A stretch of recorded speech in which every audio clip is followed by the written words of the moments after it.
Hello and welcome to another Royal Reviewer channel episode. Please subscribe for all the latest channel uploads.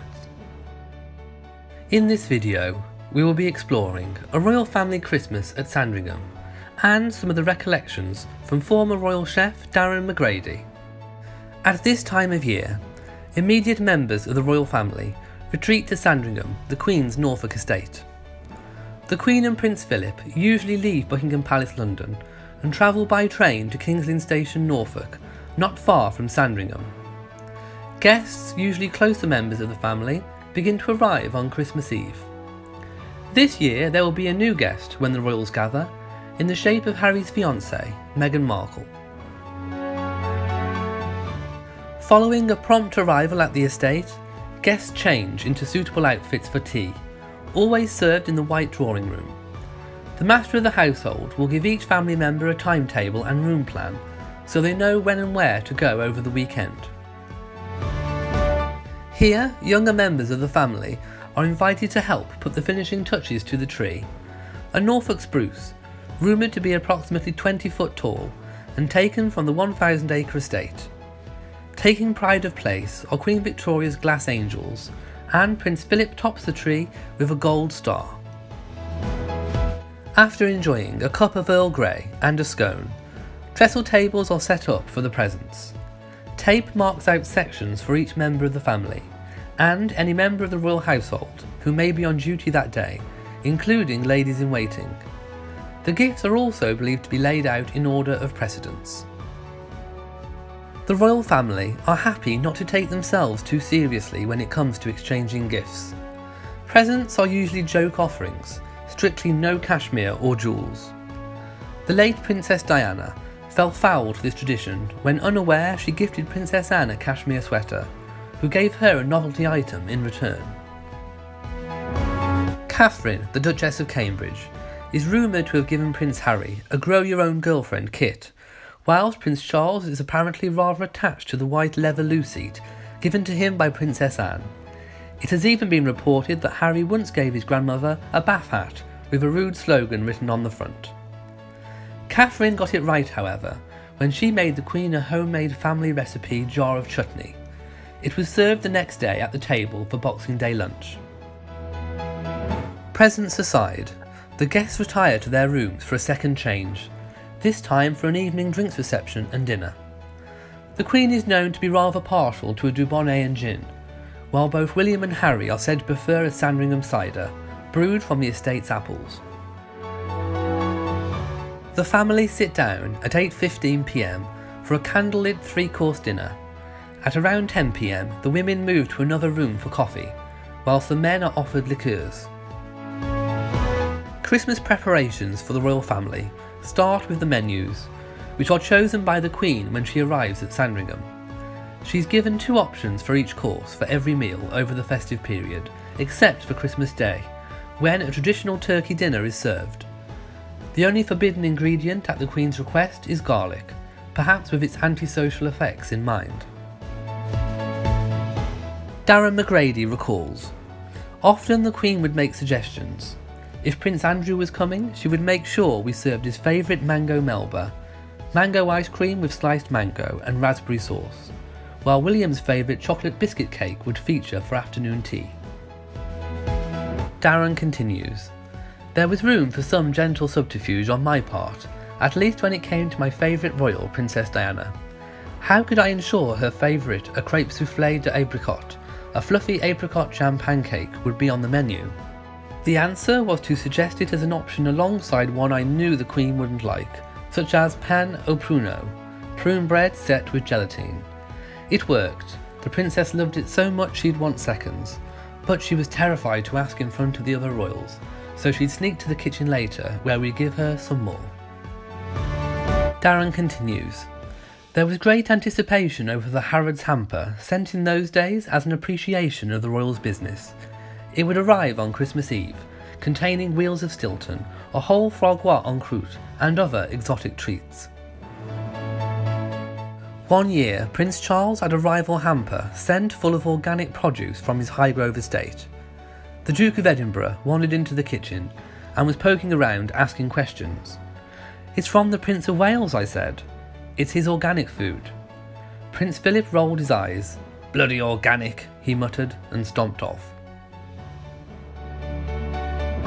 The Queen is said to go to bed at around midnight, and no one may leave the party until Her Majesty retires.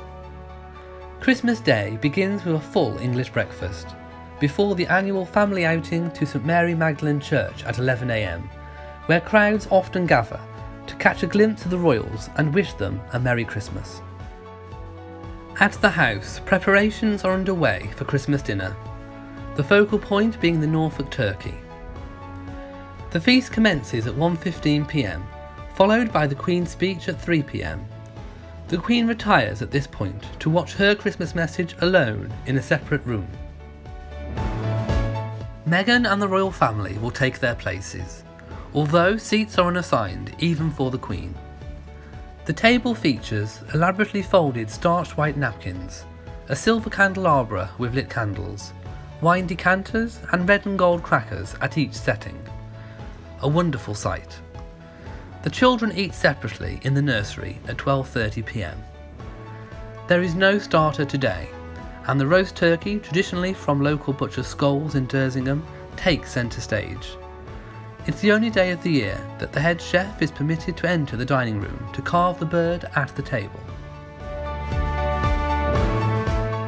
Once he's finished, the Queen will offer him a tot of whiskey and wish him a happy Christmas. The turkey is served with mashed and roast potatoes, chestnut or sage and onion stuffing, cranberry sauce and bread sauce. Vegetables include Brussels sprouts, carrots and roast parsnips.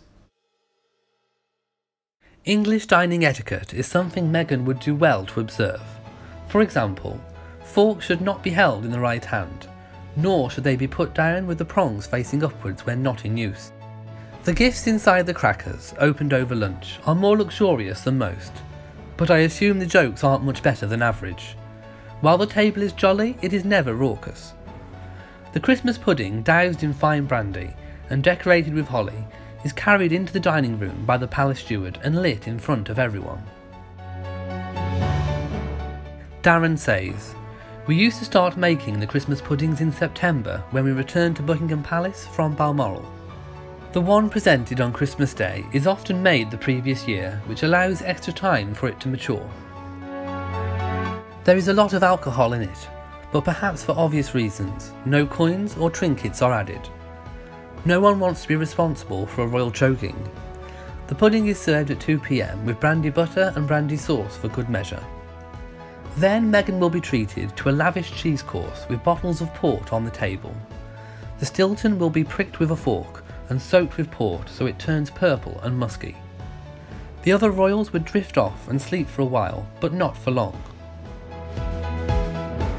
In the afternoon, several members of the family are known to take the dogs for a walk, play charades or watch TV. They were required to assemble again at 3 PM for the Queen's Christmas message on television, although some took the opportunity to stroll around the grounds, and again at 4 PM for festive tea. There will be Christmas cake, a chocolate Yule log, mince pies with brandy butter, scones and more sandwiches. All the royals are remarkably disciplined with food. Most simply, graze. This is just as well because the dinner buffet is a further feast. Served at 8:15 PM and preceded by the requisite aperitif from 7:45 PM, it is laid out in the dining room, but there is not a sausage roll or quality street in sight.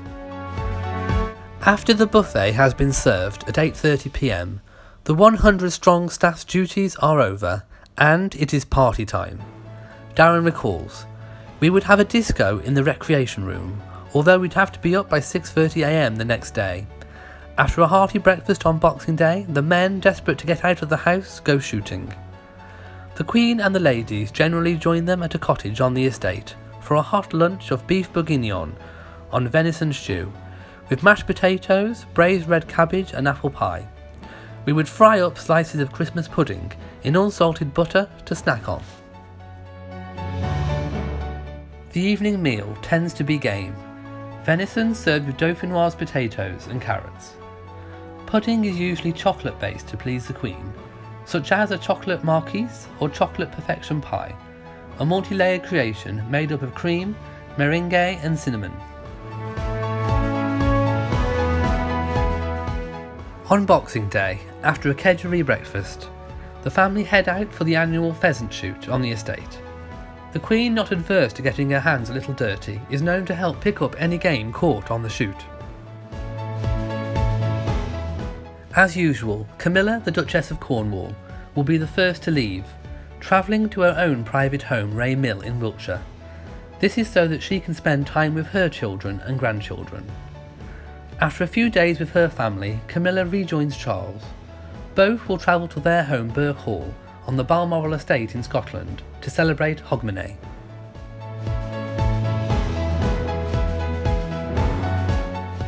The Queen will remain at Sandringham until early February.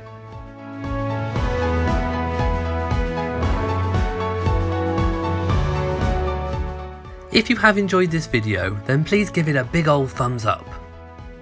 Thank you for watching this video. If you have enjoyed it, then please leave a like, comment and share on social media. Don't forget to subscribe for all the latest channel uploads. From me in Shropshire, goodbye.